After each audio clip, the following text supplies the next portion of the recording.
کہ شخص فرانس میں پڑھنے گیا، وہاں پڑھتا تھا تو اس نے کتا پالا اپنے لیے گھر کی حفاظت کے لیے.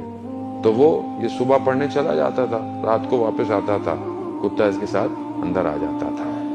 کہتا ہے ایک دن میں واپس آ رہا تھا، شدید سردی تھی، تو میں نے اپنے چہرے کو شال سے لپیٹا ہوا، اپنے آپ کو بالکل کور کیا ہوا. تو جب میں گھر کے پاس پہنچا تو میرا کتا مجھے پہچانا نہیں، تو اس نے میرے اوپر حملہ کیا.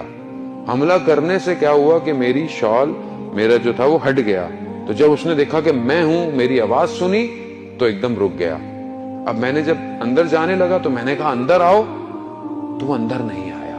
تو میں سمجھ گیا کہ کتا شرمندہ ہے اپنے عمل سے.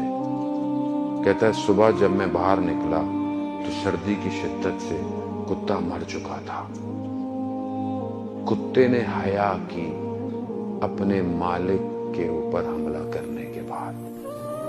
عزیزان محترم، ہم خدا کے کتنے فرمانوں کو پیچھے گزارتے چلے جاتے ہیں. خدا کتنا ہمیں کہتا ہے کہ یہ مت کرو، ہم وہ کیے چلے جاتے ہیں. کتنی حیا اور وفا ہے ہمارے اندر.